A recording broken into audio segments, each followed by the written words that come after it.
नमस्कार, मधेसवाणी कार्यक्रममा आज हामीसँग हुनुहुन्छ जनता समाजवादी पार्टी नेपालका केन्द्रीय सदस्य रेखा यादव। उहाँ गैर भौगोलिक विशेष प्रदेशका संयोजक समेत हुनुहुन्छ। साथै उहाँ विगत 32 वर्षदेखि मधेसकै राजनीति अथवा गजेन्द्र नारायण सिंहले स्थापना गर्नुभएको नेपाल सेना पार्टीका संस्थापकमध्ये उहाँ पनि एक नेता हुनुहुन्छ। साथै उहाँ पुस्तकहरू पनि लेख्नुहुन्छ। लेखक क्षेत्र लेखन क्षेत्रमा पनि उहाँको विशिष्ट पहिचान छ। सर्वप्रथम उहाँले कार्यक्रममा स्वागत छ यहाँले कार्यक्रममा। नमस्कार, धेरै धेरै धन्यवाद। खास गरी तपाईँ अब जनता समाजवादी पार्टी नेपालको गैर भूगोल विशेष प्रदेशका तपाईँ संयोजक हुनुहुन्छ। खास गरी यो गैर भूगोल के हो त? गैर भूगोल विशेष प्रदेश भनेको चाहिँ तपाईँको राजधानीमा बसोबास गर्ने। हाम्रो देशमा जसरी अब 77वटा जिल्लाहरू छन्, ती 77वटा जिल्लाहरूमा पर्ने 74 जिल्ला जुन चाहिँ तपाईँको काठमाडौँ, ललितपुर, भक्तपुर यो तीनटालाई छोडेर 74 जिल्लालाई गैर भूगोल विशेष प्रदेश भनिन्छ। र यो गैर भूगोल विशेष प्रदेश यसकारण भनिएको हो किनभने काठमाडौँमा विभिन्न कामले अथवा पढाइले अथवा बिजनेस व्यापारले गर्दाखेरि काठमाडौँमा आएर बसोबास गर्नेहरूलाई चाहिँ हामीले गैर भूगोल विशेष प्रदेश भन्ने गरेका छौँ। र पार्टीमा यसको अहम भूमिका पनि छ किनभने जब पार्टीले आन्दोलनहरू विभिन्न चरणका आन्दोलनहरू गर्न पर्दाखेरि यो गैर भूगोलका व्यक्तित्वहरू यहाँ आएर आन्दोलन गर्नुहुन्छ। अर्को कुरो निर्वाचनलाई पनि यसले धेरै सहयोग पुर्याउँछ। यहाँबाट जुन तपाईँको बाहिरबाट बसोबास गरेर रहेको र तर उनीहरूको चाहिँ तपाईँको भोटर लिस्ट चाहिँ यहाँ यो 3 जिल्लामा हुनु हुँदैन। 3 जिल्लामा छैन भने ती भोटरहरूलाई पनि समेट्ने काम चाहिँ यो गैर भूगोल विशेष प्रदेशले गर्छ। भनेपछि जसरी अब यो काठमाडौँ, भक्तपुर, ललितपुर यो उपत्यका भनौँ, यो उपत्यकाहरूमा यो बाहेकका जुन नागरिकहरू यहाँ विभिन्न कामका अथवा जुन पेसामा यहाँ आउनुहुन्छ उहाँहरूको लागि यो गैर भौगोलिक प्रदेश हो। एकदमै हो।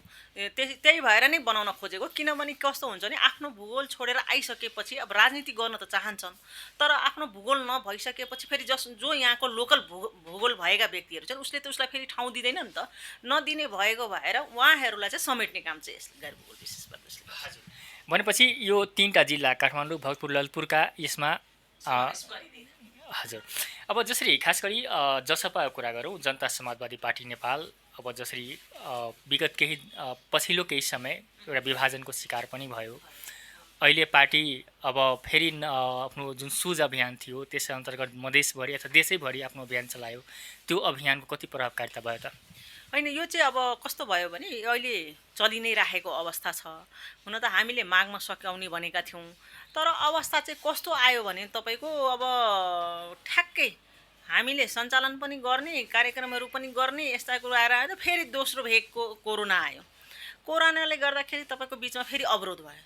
त्यसपछि फेरि अहिले आएर फेरि हामीले जिल्ला वाइज गर्दै गइराखेका छौँ।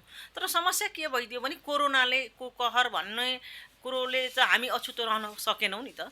त्यसकारण के भइदियो भने यो कोरोनाले अछुतो बनायो, एकदमै काम गर्नलाई गाह्रो बनायो हामीलाई। तर पनि हामीले यो अहिले हेर्दाखेरि यति प्रभावकारी भएको छ र यसमा यति आकर्षित पनि भएका छन् सुझाव अभियानले गर्दाखेरि हामीलाई चाहिँ लाग्छ कि हामी सफल हुँदैछौँ भन्ने हामीलाई चाहिँ विश्वास लागेको छ सुझाव अभियानले। तर विभाजनले कतिको असर गरेको छ त? हेर्नुहोस्, कुनै पनि कुरो के हुन्छ भने जहिले पनि विभाजन हुँदाखेरि असर नपर्ने कुरो त होइन नि। घरमा दाजुभाइ नै छुट्टिँदाखेरि त त्यहीँ पनि मनमुटाउदेखि धेरै कुराहरू पनि आउँछन्, असर पर्छ। तर के छ भने त्यसलाई बिस्तारै बिस्तारै हामीले मिलाउँदै जाने हो। पछि फेरि मिल्छ नि। आज छुट्टिएको छन् हेर्नु, भोलि फेरि मिल्छन्। यो छुट्टिने र मिल्ने क्रम चाहिँ पार्टीभित्र भइरहेको छ। खासै मलाई त्यस्तो ठुलो फरक परेको छ जस्तो चाहिँ लाग्दैन। तर पनि अब जति फरक परेको छ त्यसलाई फेरि हामी मिलाउँदै लाँदैछौँ। भनेपछि अहिले जसपाबाट छुटेर गएका जुन लोसपा निर्माण भएको छ, लोसपासँग फेरि एकताको सम्भावना छ। हेर्नुहोस्, एकताको सम्भावना सधैँ रहन्छ। राजनीतिमा आज फुट्छ भोलि मिल्छ, आज मिल्छ फेरि भोलि फुट्छ, फेरि भोलि फुटेको छ भने आज फेरि मिल्छ। तपाईँको त्यो जो यसमा चाहिँ के कस्तो हुन्छ भने हामी कहिल्यै मिल्दैनौँ भनेर शत्रुता चाहिँ हुँदैन। आज छैन भने भोलि अवश्य हुन्छ भन्ने कुरो चाहिँ विश्वास लिएरै हिँड्नुपर्छ हामीले। हजुर, भनेपछि राजनीति जसरी यस सम्भावना खेल भनिन्छ त्यसैले आज मिल्ने भोलि फेरि छुटेर जाने। खास गरी विभाजनको जुन पछिल्लो विभाजन थियो यसलाई यो एउटा सैद्धान्तिक रूपमा थियो, वैचारिक थियो कि एउटा विशेष परिस्थिति थियो? किन विभाजन भयो त? होइन अब यो समस्याको जरो अब कसरी पत्ता लगाउने भन्ने कुरो आउँछ सबभन्दा ठुलो कुरो होइन। अब हाम्रो हातको पाँचैवटा औँला जुन छन् त्यो बराबर छैन होइन। एकै घरमा त हामी दाजुभाइ त मिल्न सक्दैनौँ भने कहिलेकाहीँ के हुन्छ भने अब यहाँ सिद्धान्तको भन्दा पनि कहिलेकाहीँ कसैको इगो बढी भयो होइन, कसैको इगोले पनि हो। त्यसकारण अब इगो र धेरै त्यसमा तत्त्वहरू पनि छन्, नमिल्ने तत्त्वहरू पनि धेरै कुराहरू छन्। त्यसले गर्दा पनि यो पार्टी फुटेको चाहिँ हो। तर भोलि फेरि मिल्छ भन्ने पनि म फेरि विश्वास गर्छु। हजुर। तर खास गरी अहिले जसरी जनता समाजवादी पार्टी नेपालको नेतृत्व उपेन्द्र यादवले गर्दै हुनुहुन्छ, उहाँको पार्टी स्थापना भएदेखि फोरमदेखि अहिलेसम्म कयौँ पटक विभाजन भएको छ। उहाँमा व्यक्तिगत अहङ्कार बढी छ भने पनि भनिन्छ, जातिवाद पनि उहाँमा जातिवादको उन्माद छ भन्ने किसिमका आरोपहरू छ। तपाईँ कसरी हेर्नुहुन्छ यसलाई? म चाहिँ ठ्याक्कै उल्टो हेर्छु। के हुन्छ भने अब तपाईँ बुद्धिमान हुनुहुन्छ भने तपाईँमाथि प्रहार हुन्छ नहुने होइन होइन।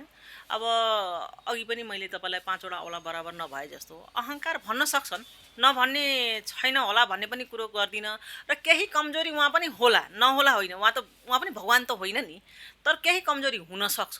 तर जयको लागि फुट्यो अहिलेसम्म हामीले देखेको छौँ। कहिले सत्ताको लागि फुटेको हेर्नुहोस्, प्रायः हामीले देख्दाखेरि त आखिर सत्तामै जानकै लागि नै फुटियो नि त। यसपालि पनि हामीले देखेको त्यही थियौँ। तपाईँको त्यति बेला के अरे जति बेला गसदारहरू फुट्नु भयो त्यति बेला पनि सरकारकै जानलाई फुट्नु भएको थियो नि त, कुनै मुद्दा लिएर फुट्नु भएको थिएन। त्यसपछि जेपीजी जानुभयो हेर्नुहोस्, फुट्ने बित्तिकै मन्त्री पाउनुभयो, त्यति बेला पनि त्यही भएको थियो। अहिलेको अवस्था पनि हामीले हेर्दाखेरि त्यही देखेको थियौँ। भन्दाखेरि के छ भने यदि सिद्धान्तको लागि फुटिदिएको भए चाहिँ उपेन्द्रजी अहङ्कारी भन्न मिल्थ्यो होला। तर यहाँ त सत्ताको लागि फुटेको, सत्ताको लागि फुटेको भएर म चाहिँ अहङ्कारी मान्न चाहिँ सक्दिनँ।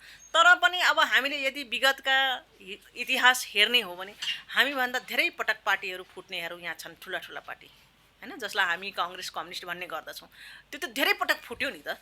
तर के हुन्छ भने अहिले माओवादीको अवस्था पनि हेरि नै रहनु भएको छ। र अहिले भर्खरै फेरि तपाईँले कम्युनिस्ट एमालेकै पनि हेरौँ, अहिले माधवजी कता हुनुहुन्छ, उता के अरे ओलीजी कता हुनुहुन्छ, फेरि बिचमा सुनिन्छ के अरे वामदेव गौतमजी फेरि जाँदै हुनुहुन्छ भनेर धेरै कुराहरू यस्तो आएर यो हुन्छ। हेर्नुहोस्, राजनीति पार्टीमा यी सब कुरो हुन्छ। मन मिल्नेसँगै बस्छन्, नमिल्ने बाहिर जान्छ। भन्दाखेरि मैले मन फेरि भनेको एजेन्डालाई भनेको, एजेन्डा मिल्यो भने बस्न सक्छन्, स्वार्थ बढी पूर्ण भयो भने जान सक्छन्। त्यो चाहिँ चलिरहन्छ। अब तपाईँ खास गरी स्वर्गीय गजेन्द्रनारायण सिंह मधेसवादका प्रणेता त्यो स्कुलिङबाट आउनुभएको छ। उपेन्द्र यादवजी उहाँ मधेसवादलाई मान्नुहुन्न, तपाईँको कसरी विचार मिल्यो त? होइन, मधेसवादलाई कसरी मान्नुहुन्न भने हुन त एक त मधेसवाद चाहिँ वाद हुँदैन जस्तो लाग्छ मलाई है, इजमको कुरा हो होइन। वाद हुँदैन, मधेस भनेको मधेस हो है। त्यसलाई वादतिर अब कसरी लगियो, मधेसवादीहरू यस्तो भनेका वर्डहरू सुनिन्छन्, तर मैले वाद पढेको चाहिँ छैन है। अब मधेसबाट यदि के अरे उहाँ मधेसवाद होइन, यदि तपाईँले वादै गरेको चर्चा गर्ने हो भने त उहाँ त मधेसबाटै आउनुभएको, मधेस आन्दोलन गरेर आउनुभएको र मधेसीकै लागि पनि आउनुभएको हो।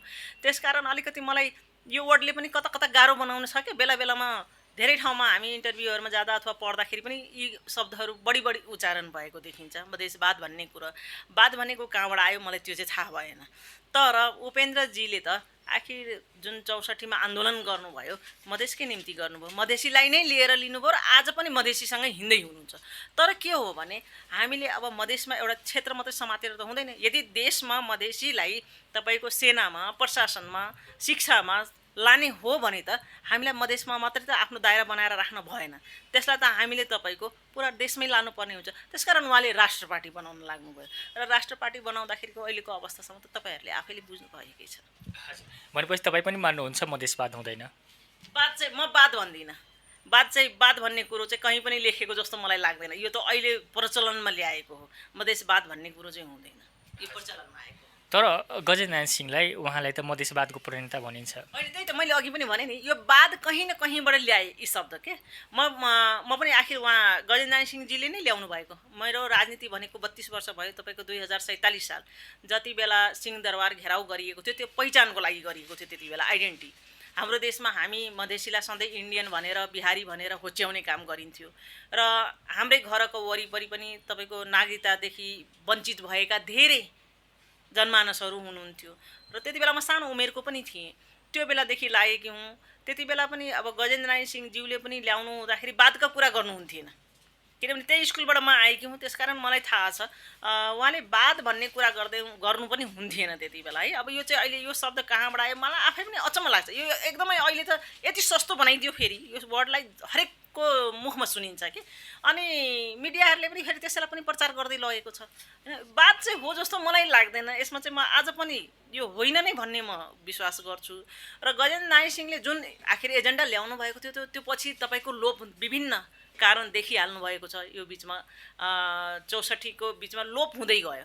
एउटा मन्त्रालय लिएर खुसी भएको अवस्था पनि त थियो नि त। सद्भावना पार्टीको पनि अवस्था त्यहाँसम्म पुग्यो होइन। त्यस्तो हुँदाखेरि बिचमा यस्ता व्यक्तिहरूको प्रवेश भयो जसले गर्दा गजेन्द्र नारायण सिंहज्यूले ल्याउनु भएको जुन एजेन्डा थियो, जुन मुद्दा थियो, त्यो हराउन थाल्यो।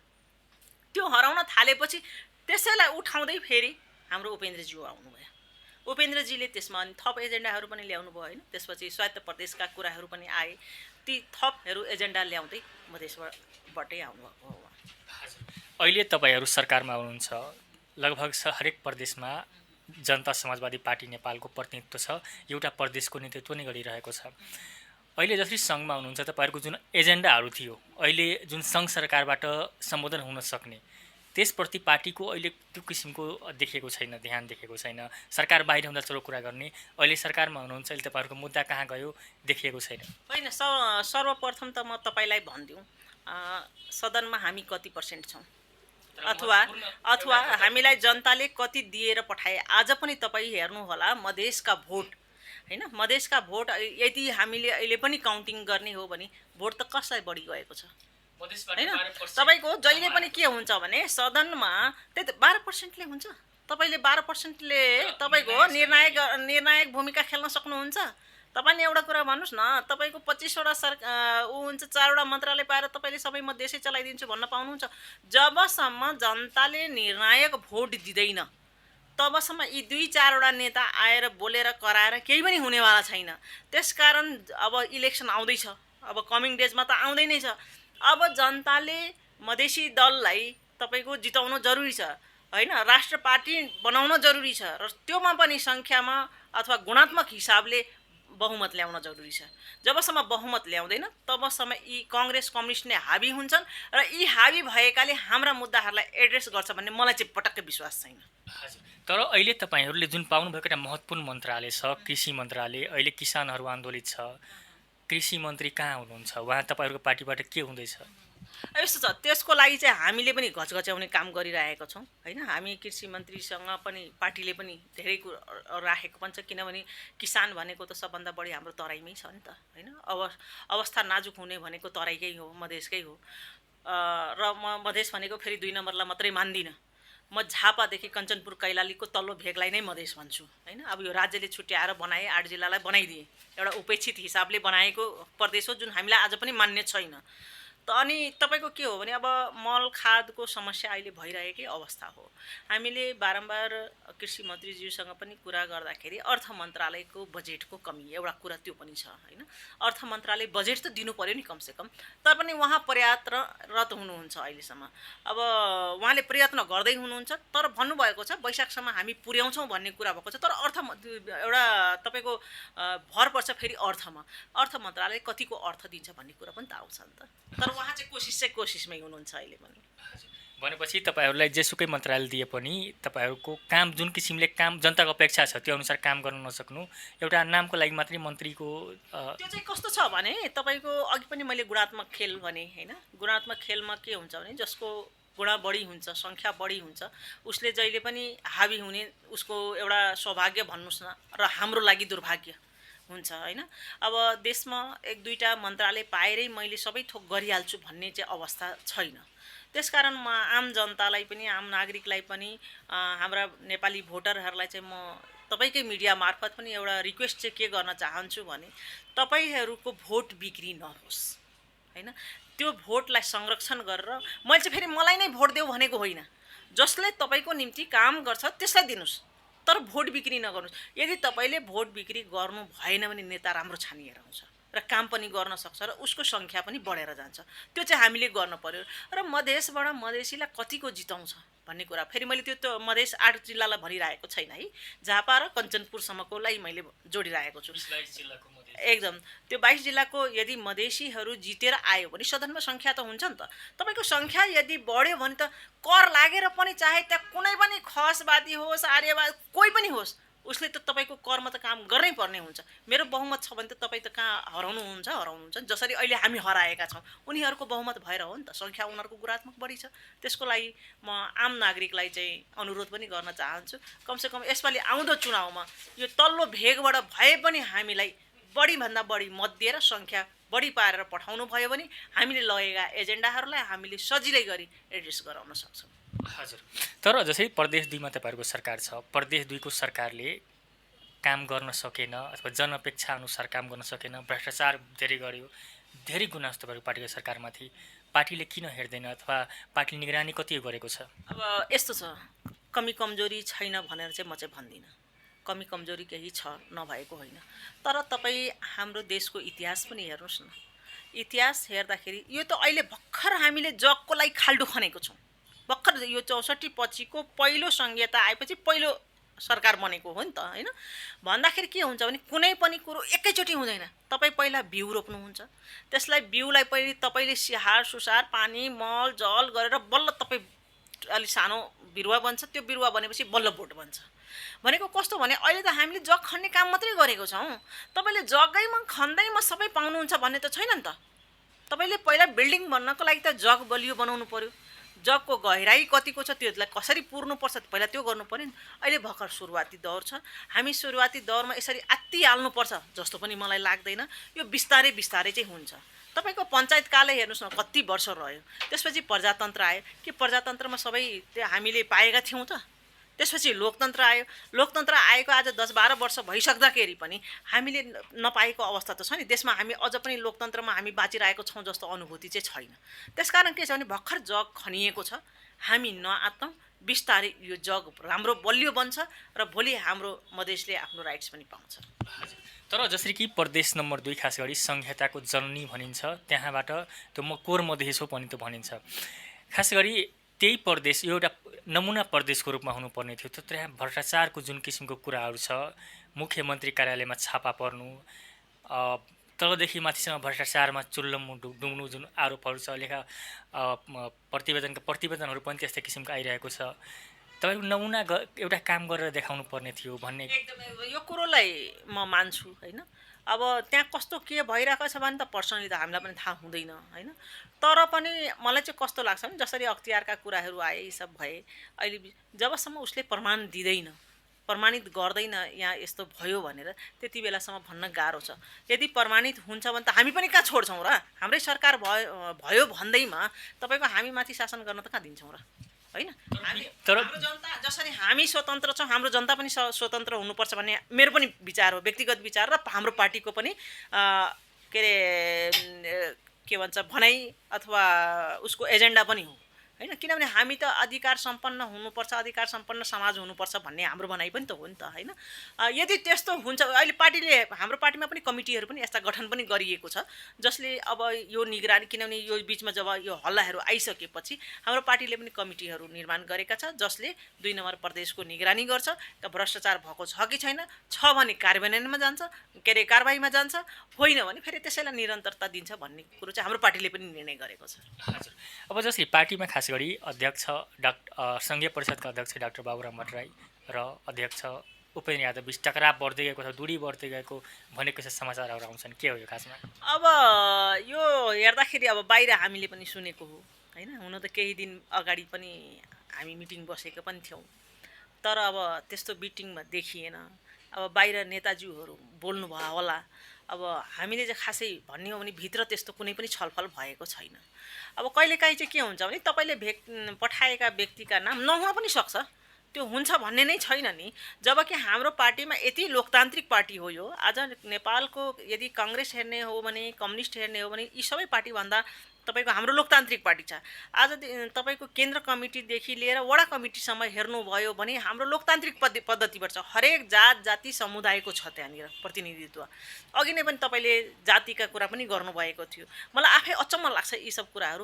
कमसेकम यी आरोप लगाउनुभन्दा अगाडि हामीले एकचोटि डाटा हेरौँ न, पार्टीभित्रको डाटा के छ, सेन्ट्रलदेखि लिएर तपाईँको तल्लो वडासम्मको डाटा हेरौँ, त्यो डाटालाई सर्च गरौँ, अध्ययन गरौँ। अध्ययन गरिसकेपछि यी सवालहरू आउँदाखेरि मलाई चाहिँ हुन्थ्यो कि जस्तो पनि लाग्छ। हामीलाई पनि एउटा भन्न सजिलो हुन्थ्यो, मिडियाहरूले कि ओहो तपाईँको पार्टीमा लोकतान्त्रिक पद्धति पनि रहेछ भन्ने खाले हामीलाई पनि हुन्थ्यो।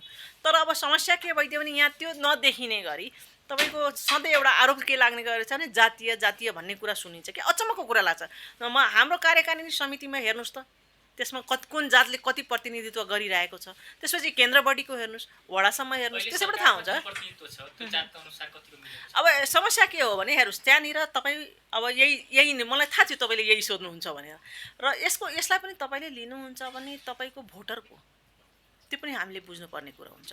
र तपाईँसँग भोटेर के अरे जितेर आउने सङ्ख्या कुन छ। हामीले अब यादवले जितेर आउँछ भने त यादव भएर तँलाई दिनु हुँदैन भन्न पाइन्छ? त्यो तपाईँहरूले पनि बुझ्नुपर्ने कुरा हो। महिलाका कुराहरू पनि आए त्यहाँ। अब महिलामा रेणुजी हुनुहुन्छ, अब उहाँको दुर्भाग्यवश भनौँ या सौभाग्यवश भनौँ, उहाँ पनि यादव गरिदिनु भयो। हेर्नुहोस् समस्या त्यहाँनिर छ। अब भोट पनि यादवले दियो, जितेर पनि यादव नै आयो।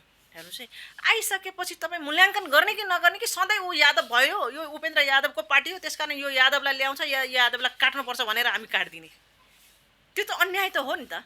यदि तपाईँको क्यापेबल यादव छ भने किन नल्याउने? तर त्यहाँनिर यदि क्यापेबल, फेरि मैले अरू क्यापेबल होइन भन्न खोजेको होइन है, त्यहाँ पार्टीको लगानी सबै कुरो देखिन्छ नि त होइन। अब त्यो सबै कुरो हेर्दाखेरि जसको पार्टीमा जसरी लगानी छ त्यसरी ल्याएकै हो। होइन भने हामीले तपाईँको अब राजेन्द्र श्रेष्ठलाई पनि त ल्याएको छौँ, नल्याएको त होइन नि त। त्यसो भए त मिडियाले हामीलाई फेरि कहिले पनि सोध्दैन किन राजेन्द्र श्रेष्ठलाई ल्याएको, त्यो त कहिले पनि सोधेर देख्दैनौँ। यादव तिनवटा गए, उनीहरूको नाम सुनिन्छ, तर त्यहीँनिर श्रेष्ठ ल्याएको सवाल आउँदैन। अचम्म लाग्छ हामीलाई। यदि यस्तै कुरा गर्ने हो भने त भोट त आखिर त पहाडतिरबाट त दिएको थिएन, तर समानुपातिक हिसाबले समावेशी हिसाबले हामीले त्यो गरेको, समावेशी त गर्न पऱ्यो नि त हामीले पनि। त्यो हिसाबले हेर्नुहोस्, मन्त्रालय त्यसरी नै बाँडफाँड गरिएको पनि हो, साथीहरूलाई त्यसै गरी पठाएको पनि हो। तर अब समस्या त्यही छ कि अब मान्छेको मानसिकता जबसम्म चेन्ज हुँदैन अब यस्ता कुराहरू त आइरहन्छ। हजुर, भनेपछि पार्टीभित्र डाक्टर बाबुराम भट्टराई र उपेन्द्र यादव बीच टकरावको अवस्था छैन? त्यस्तो अवस्था अहिले देखिन्न। जतिको मिडियाबाजी भइरहेको छ त्यो अवस्था छैन। एउटा यति चाहिँ के बुझ्नुहोस् भने यो हल्ला गर्ने पनि, पार्टीभित्रको पनि हल्ला गर्ने चाहिँ कस्ता व्यक्तिहरू पर्छन् भने जसले आफूले पद पाइरहेको हुँदैन त्यो व्यक्ति हल्ला गर्छ। किनभने काम नगर्ने तर पद चाहिने, अब पार्टीभित्र त त्यस्ता पनि व्यक्तिहरू छन् नि त। अब जसले कामै नगर्ने तर मलाई यो पद चाहियो त्यो पद चाहियो भन्नुहुन्छ, तपाईँले भोलि त्यो पाउनुहुन्न, तपाईँको महत्त्वाकांक्षा बढी हुन्छ भने त तपाईँ बाहिर गएर हल्ला गर्नुहुन्छ। त्यस्ता प्रविधि पनि पार्टीभित्र त छ नि त। यो हल्ला त्यस्तो मात्रै हो। हजुर, अब हामी अन्त्यतिर छौँ। जसरी कि जनता समाजवादी पार्टी अब राष्ट्रिय पार्टीको रूपमा आफूलाई प्रस्तुत गर्दैछ, मधेसदेखि पहाड हिमाल सबै ठाउँमा आफ्नो सङ्गठन विस्तार गरिसकेको छ। तर राष्ट्रिय मुद्दाहरूमा जनता समाजवादी पार्टी मौन देखिन्छ। जस्तो कि अब एमसिसीको विषय छ, यसबारे पार्टीको धारणा पार्टीगत रूपमा आइसकेको छ। नेताहरूको आफ्नो धारणा छन्, पार्टीको धारणा छैन भन्ने गुनासोहरू हुन्छ। के छ खास गरी एमसिसी विषयमा तपाईँ? एमसिसीको विषयमा चाहिँ भन्ने हो भने पार्टी अहिलेसम्म बैठक बसिरहेको अवस्था छैन। राज्यले के गर्छ भन्ने कुरो चाहिँ हामीले वेट पनि गरिरहेको हो होइन। अब यदि एमसिसी पासै गर्ने हो भने पनि केही बुन्दाहरू संशोधन गरेर चाहिँ लानुपर्छ। एमसिसी त्यति नराम्रो पनि होइन तर राम्रो पनि होइन, किनभने यसमा एउटा 50-50 चान्सहरू देखिएको छ। 3-4वटा जसरी सैनिकका कुराहरू आएका छन्। अब हामीले यदि बिचमा केही भयो भने हामीले यतैबाट त्यहाँनिर पदपूर्तिहरू गर्न नपाउनेहरू कुरा र अर्को संसदबाट जुन पास गराउने कुरा छ यो चाहिँ गलत कुरा हो। यदि आज कुनै डोनरले तपाईँको डोनेसन दिन्छ संसदमा, यदि मानिलिनुहोस् उहाँले एमसिसीले 50 करोड दिँदैछ अथवा 50 अरब दिँदैछ, उसलाई चाहिँ हामीले संसदबाट पास गराउनु पर्ने। भोलि 5 करोड दिने पनि त डोनर आउँछ, अनि के गर्ने? त्यति बेला संसदबाट पास गराउने कि नगराउने? आखिर सबैको लागि नियम त एउटै हुनुपर्छ नि। त्यस कारण संसदमा लानुपर्ने भन्ने कुरा नै गलत हो। यदि संसदमा लगेर पास गराउने हो भने त भोलि 2000 दिने डोनेसन दिनेले त्यसको लागि पनि रुल त त्यही हुनुपर्छ। त्यसकारण यो चाहिँ गलत हो। त्यसमा भएका केही बुन्दाहरूलाई संशोधन गरेर लग्ने हो भने त ठिकै हो, होइन भने चाहिँ म चाहिँ यसलाई ठिक मान्दिनँ। देशको लागि भोलि हानिकारक हुनसक्छ। तर यसको लागि चाहिँ यो चाहिँ मेरो भिजन हो। यो पार्टीको भिजन चाहिँ होइन। पार्टीले अहिलेसम्म तपाईँको यसबारेमा चाहिँ छलफल गरेको छैन। हजुर, तर तपाईँका सङ्घीय परिषद अध्यक्ष डाक्टर बाबुराम भट्टराई उहाँले त यसका समर्थन गरिरहनु भएको छ। यो पास गर्दा केही हुँदैन, लागू गर्नुपर्छ भन्ने उहाँको धारणा छ। त्यो पनि उहाँको व्यक्तिगत भिजन हो। अब कसैको पनि व्यक्तिगत भिजनबारे त हामी केही पनि भन्न सक्दैनौँ। त्यो उहाँको व्यक्तिगत भिजन हो। यो पार्टीमा कुनै पनि चर्चा नभएको सब्जेक्ट हो। भनेपछि एमसिसी संशोधन गरेर पास गर्नुपर्ने तपाईँको धारणा हो? हजुर, संशोधन चाहिँ हुनुपर्छ। किनभने देशलाई त तपाईँले धितो राखेर कसैको के अरे डोनेसन त लिनुहुन्न नि त। सहयोग लिने तर आफूलाई देशैलाई धितो राखिदिने त्यो त पाइँदैन नि त, होइन? त्यसकारण त्यो आम नागरिकलाई पनि स्वीकार हुँदैन। संशोधन गरेर लाने हो भने पास गर्दा हुन्छ। हजुर, हस् त, हाम्रो कार्यक्रममा समय दिनुभएकोमा धेरै धेरै धन्यवाद।